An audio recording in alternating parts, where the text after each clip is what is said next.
Добрый день, дорогие обитатели планеты талантов. Сегодня мы с вами поговорим об исполнительской практике, о том, что вам может пригодиться в процессе подготовки того или иного произведения к исполнению. Вообще в исполнительской практике существует два противоположных мнения.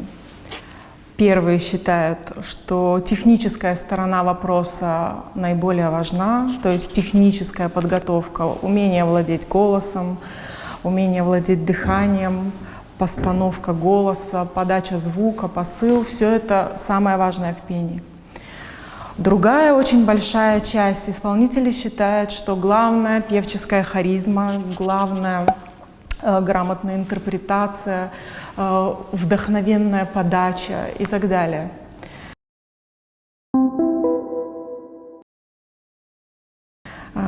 И то, и другое, безусловно, очень важно.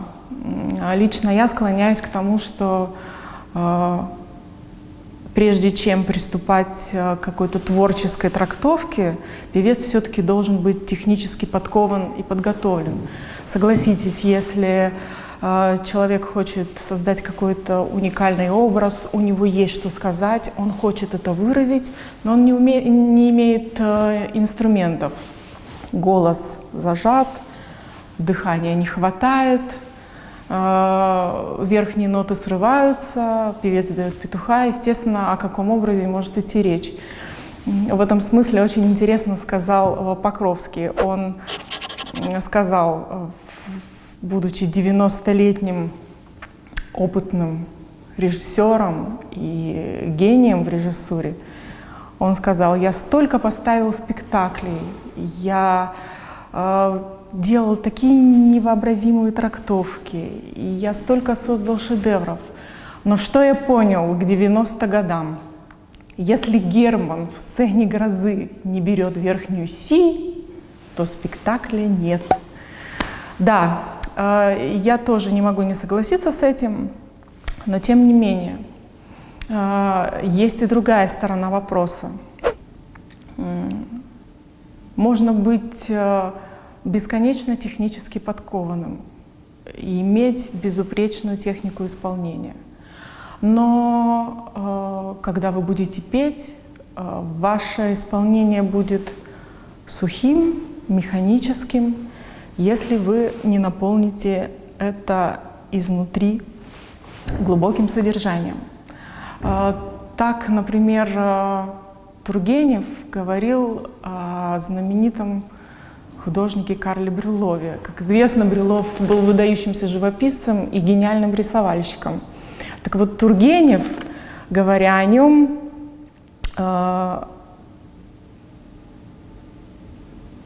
сказал: Брюллов может выразить все, что угодно, только вот сказать ему нечего. На мой взгляд, это замечательное высказывание. Так вот, возвращаясь к нашей теме, чтобы вам было что сказать, нужно произведение, которое вы собираетесь исполнять, проработать со всех сторон. И мы рассмотрим некоторые аспекты, что вам может помочь наполнить ваше исполнение внутренним содержанием.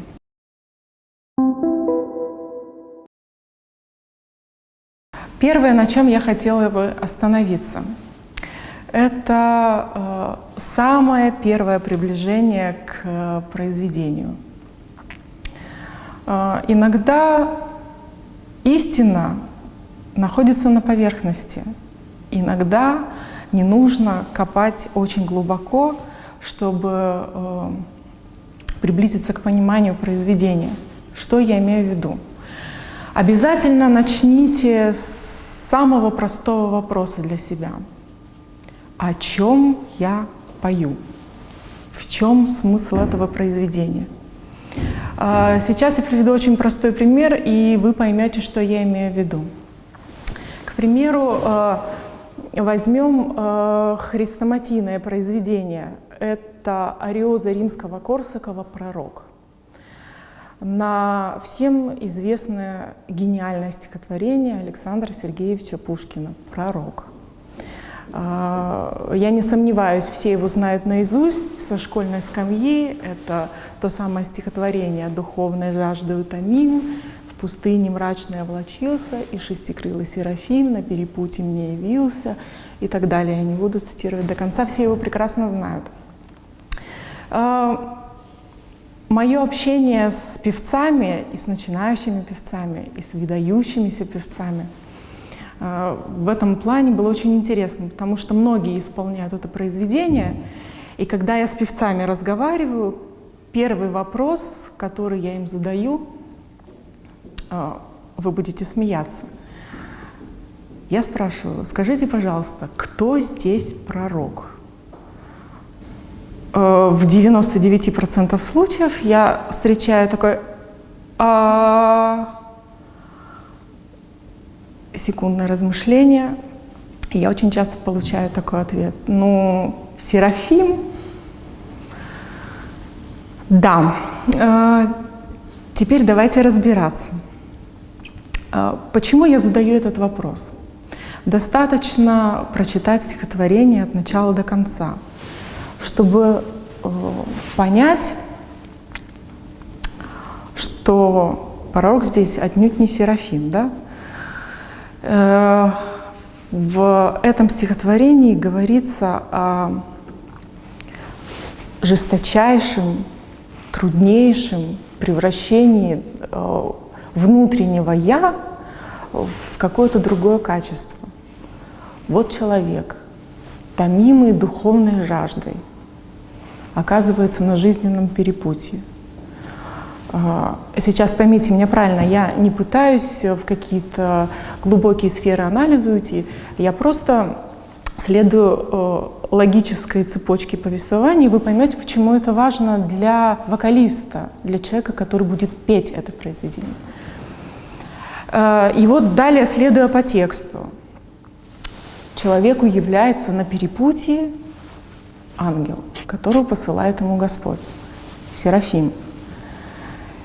И что он делает? Он не какое-то там озарение на него спускает, или не что-то ему предлагает, не что-то ему говорит. Он с человеком производит довольно жестокие манипуляции.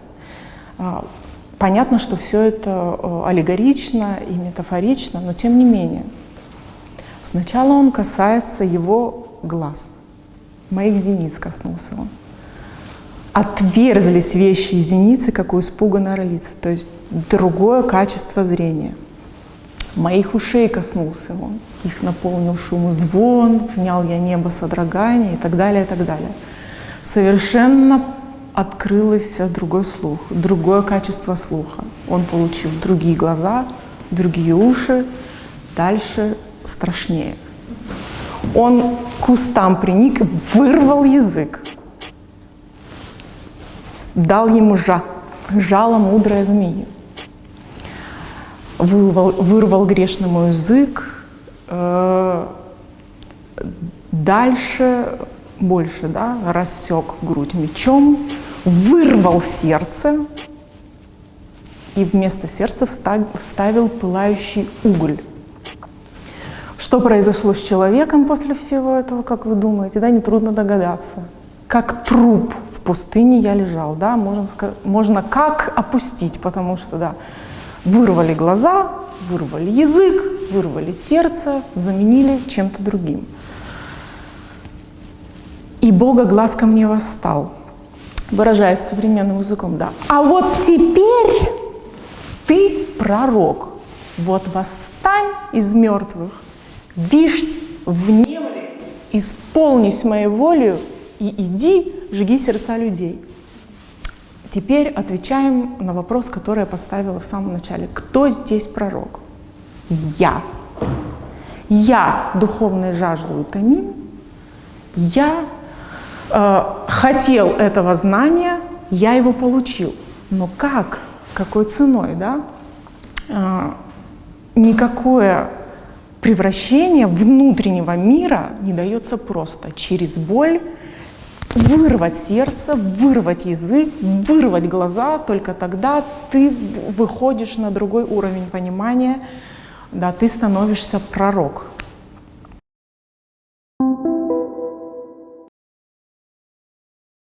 Как это может помочь исполнителю, вокалисту? Я понимаю вокалистов, которые в первые 2 секунды мне дают ответ. Или не дают его, да, Серафим. Почему? Да, мы вокалисты, мы такие люди, потому что мы думаем о последней ноте, потому что наша мысль вся направлена на то, чтобы красиво спеть. Там, да, и обходя моря и земли, глаголом жги сердца людей. И вся наша мысль направлена, чтобы взять эту ноту. Да, потому что если нет верхней си, да, мы помним высказывание Покровского, нет и спектакля. Если нет верхней ноты, нет и произведения, да, и мы упускаем вот всю эту цепочку логических размышлений, все это погружение мы упускаем, и мы думаем только о том, чтобы красиво спеть. Мы такие, да, мы вокалисты, мы такие люди. Как вам может пригодиться простейший разбор? То, что сейчас я рассказала, это всего лишь, ну, грубо по тексту, да? Никаких, так сказать, глубин символических мы не задеваем, просто в первом приближении. Очень просто. Если не делать такого разбора, очень часто я слышу в исполнении, да, начинают смаковать такие детали, да, и он мне грудь рассек мечом, и сердце трепетное вынул, и уголь, пылающий огнем, да, вокруг отверстую.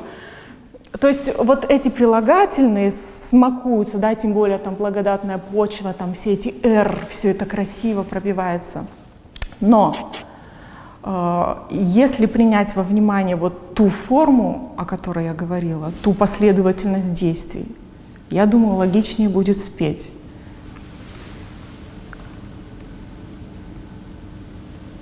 Вырвал грешному язык, жало вставил, грудь рассек, уголь водвинул. То есть глаголы, вот какие слова нужно выделять.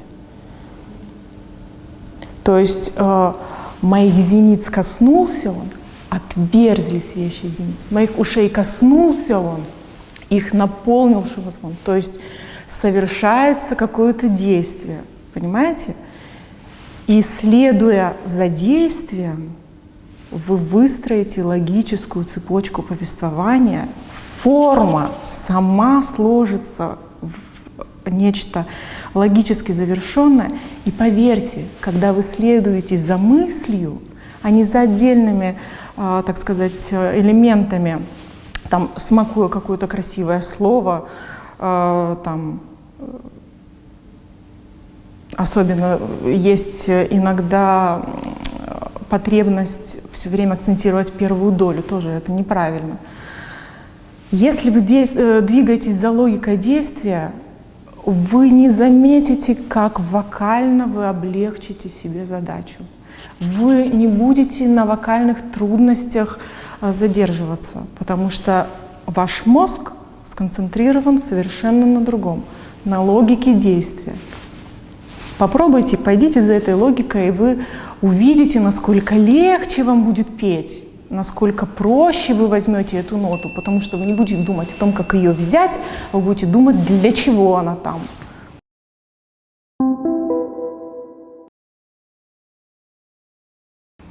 Еще один из моих любимых примеров